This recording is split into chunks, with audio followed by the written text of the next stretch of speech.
guys, welcome back to the channel Strip, where we channel our energy into learning new things and strip away negative misconceptions.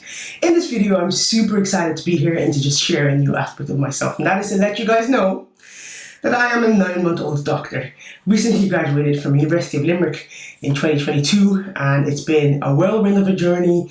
The 4 years postgraduate medicine was very challenging, I have to say, but I got through it, glory be to God, and I was able to just, I suppose, graduate, and I'm actually really excited. It's a fantastic journey to have gone through and to have been able to finish. That is not the purpose of this video. I just needed to let you guys know, because I've never brought it to this channel before.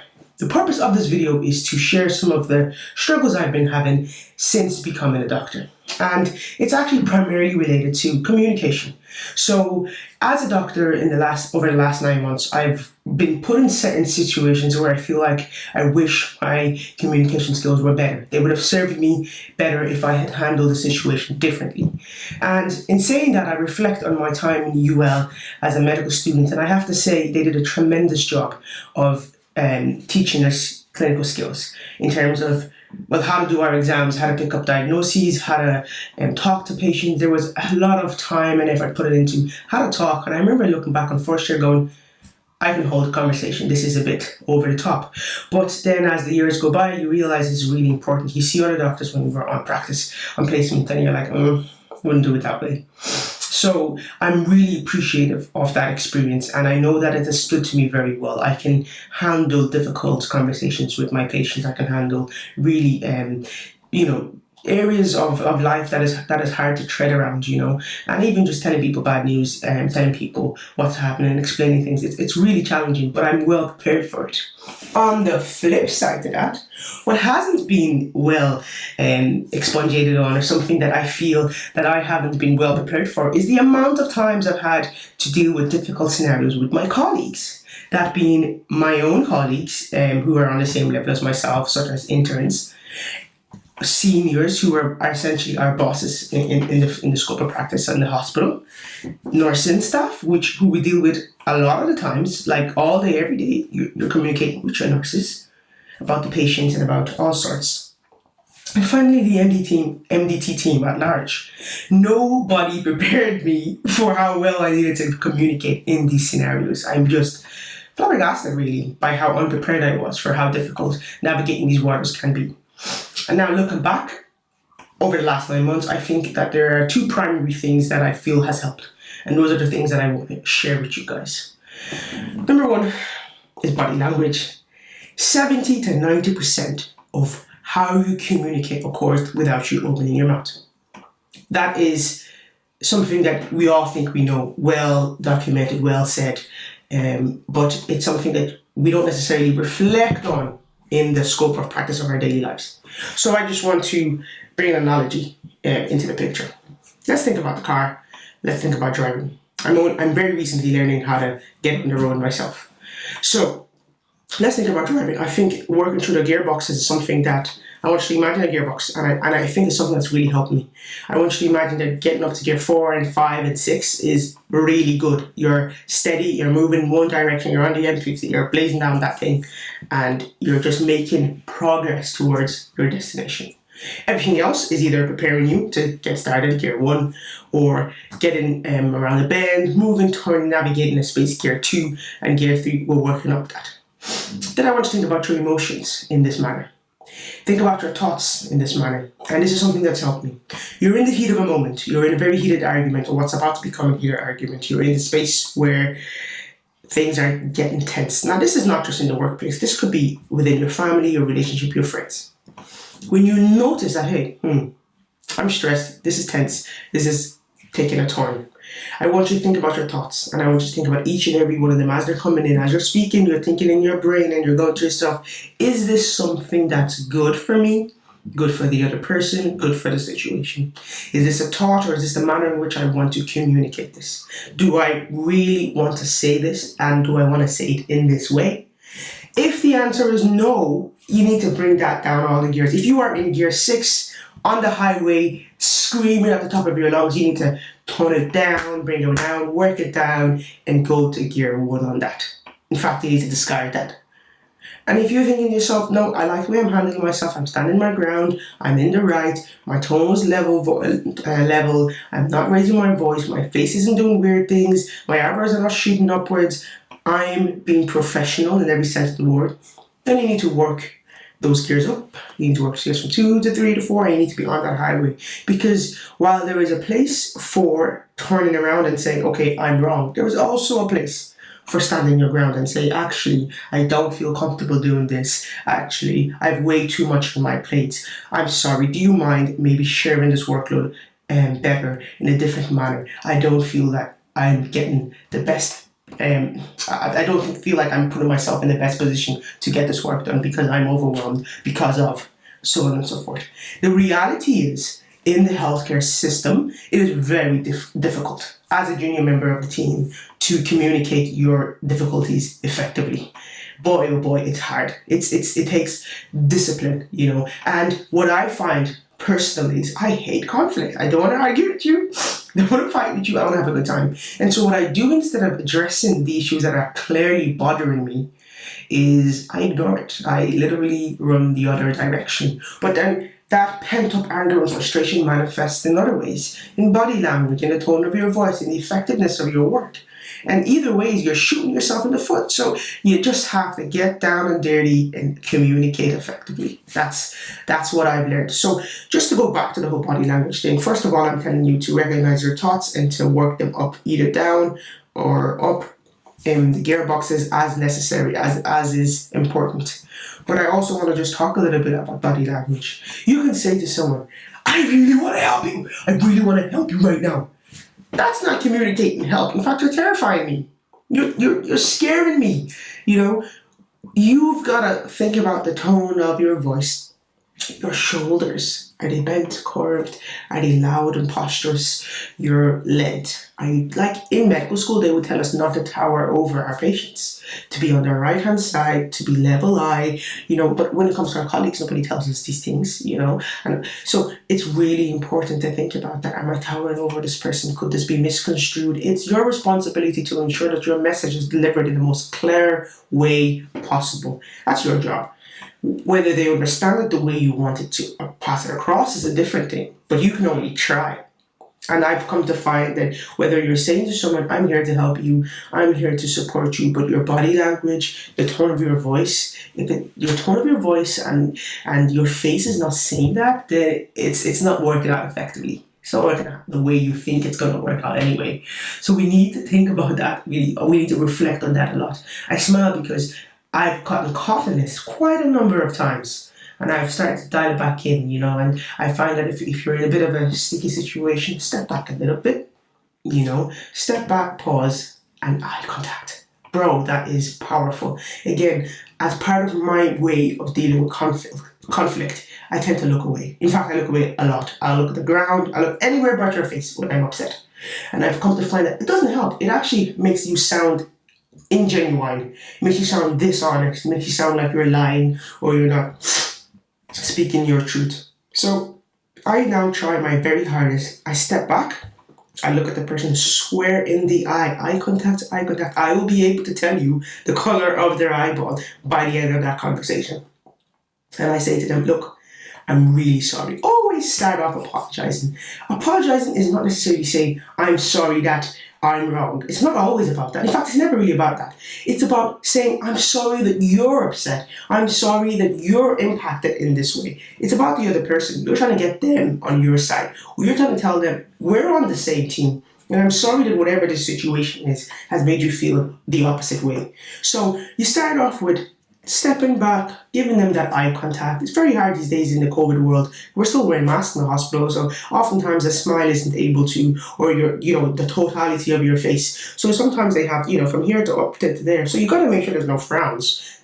No matter how angry you are, and relax on the eyebrow movements and just say, I'm really sorry that this is coming across this way. What I mean to say is, and give it another stab. And while you're talking, you're thinking, you're processing, and you're saying, do I want to go this way? Do I want to scale this down? And always pick up on opportunities to apologize. If you say something and you're reflecting back and you're going, maybe I could have said that in a different way. Hey, look, the next time you see them, say, look, by the way, based on our conversation yesterday, I may have said blah, blah, blah. I didn't mean it in this blah, blah, blah way. And just communicate effectively with your colleagues and your co-workers. It is important. Let's switch on. And we'll move on to the next thing I wanted to say. Number 2. I wanted to talk about addressing people by their name. Guys, this is something that I have found to be particularly important with dealing with the nursing staff. It is utmost importance, and I struggle big time because I am terrible. In fact, I am the worst. You could tell me your name and I honestly wouldn't remember it 2 days later. It is a weakness, and it's something that I'm trying to address because it is having an impact on the quality of life that I'm having in the workplace. It is really important that you remember the CNM's name. Those are the ward managers, clinical nurse managers. Important to remember the ward clerk's name. And then instead of going, nurse, hey, do you mind if I, who's the nurse in, blah, blah. It's really handy when you can say, Josephine, I just noticed that this patient needs a bag of fluids. Do you think we could get that hung up as soon as possible? Addressing them by their name makes a world of difference. I'm talking about huge impact on whether they like you or not. And if they like you, it's like the saying, happy wife, happy life, happy nurse, happy doctor, my friends, happy doctor. So addressing, and it's, do you know what? It's decent human respect. It's not, let me not even downplay this. It's decent human respect. I will tell you something that happened to me myself. I was working on a team for over 3 months. The consultant on the last month said to me, hey, who are you again? And I was like, whoa. Like, first of all, I'm the only female on this team. Second of all, I'm the only black person on this team. How could you possibly not remember who I am? It's just like, come on. It's really basic, and I felt like, gosh, I've been putting in hours and hours and hours and hours into this job. It's taking a huge toll on my personal life, and I don't even get remembered. It wasn't a happy time. I wasn't pleased. In fact, I ended up just going, oh, I'm Favor, I'm the intern in your team, and I walked off because I was like, this is wild. So I can understand how the nurses are being called nurse all day, every day by all the different team members. So it's really important to make an effort with the name and to say, oh, I'm sorry I didn't catch that, I didn't remember, or just to make an effort. They know if you're making an effort. And I used to get frustrated by, this, because I'm like, well, there's only one intern on the team, so you guys only have to remember my name, but I'm dealing with all numerous numbers of nurses all over the hospital. How can I remember you guys' name? There's just too much. But either ways, like I said, decent respect, make an effort, and your life will be better for it. So those would be the top 2 tips. Body language, watch your face, watch your eye contact, watch your tone of voice, work through your thoughts. Make sure your thoughts are really parallel to the person you're trying to be, and not necessarily parallel to the person that you may be in that moment. And know your weaknesses. Like, I know mine is avoiding conflict. I know mine is avoiding eye contact, and so I'm trying to address that. I'm trying to stick up for myself and say, hey, Presto, I ain't happy. And you don't know about it, but you got to do that properly and effectively. And also, make it a little bit of an effort to know the names of your nurses, because it makes them feel worthy of respect. It makes them feel that they're part of the team, which honestly, they more than are. They're the backbone. We rely on the nursing staff so much that it's only basic, to give them that due respect, and it makes your life much better. And I think I have seen a huge change in my ability to get on well with nurses, and I'm really, really, really appreciative of that, because, well, they did tell me in medical school, hey, look, having a great relationship with your nurses is important. They didn't say how to get it done, and they kind of left you in the whims to figure it out, and it's a lot to figure out when you're also trying to figure out what your job involves, trying to figure out how to manage patients, how to speak to seniors, how to consult other doctors who sometimes don't care that you're just only working a couple of months, you know what I mean? So, and to speak on the nursing relationship a little bit more, I would actually say something that's really helped me is actually not trying to fix relationships. So what I mean by that is, I've been in a situation where I felt like the whole ward was against me, and it wasn't a very pleasant experience. But what I did was, after a lot of communication with my co-intern, she was like, Favor, you're trying too hard. You walk into these wards and you're saying good morning to all of them, and then everybody ignores you and you're getting all upset. She was like, look, they're not trying to be your friend, so you shouldn't be their friend either. And I kind of took that on board, and I was like, hey, presto, I don't care no more. I'm going to walk into the ward, I'm going to do my job, and I'm going to leave. And I took that attitude, and weirdly enough, it worked.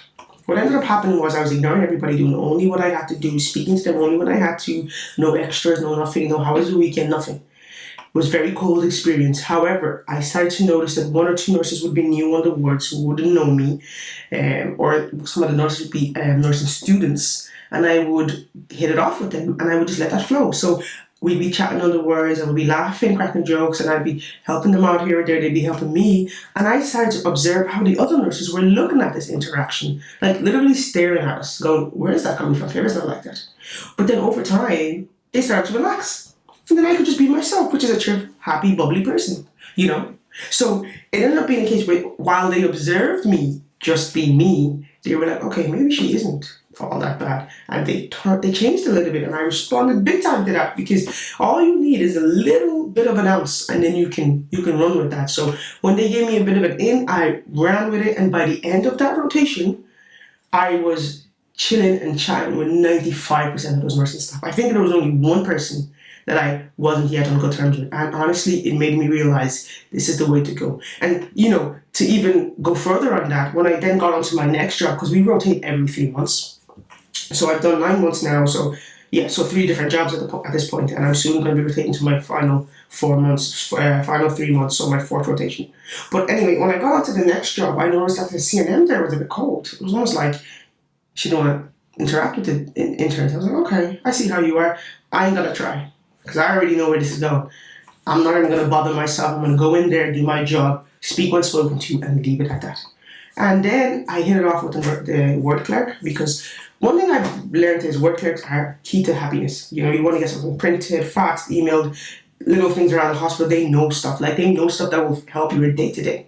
So I'm always keen to get on good terms with the word clerk. So, I do what I do. I ignore them for the CNM. I get in there, I get friendly with the nurse, with the word clerk. And lo and behold, I think you probably observed this. She's calm. And then I was chilling and joking with my interns in the ward, and they were like, okay, she must be all right. And now, 2 months later, we're kicking it off. She's handing me sweets, and I'm like, yeah, life is good again. Sometimes people need to break the ice themselves.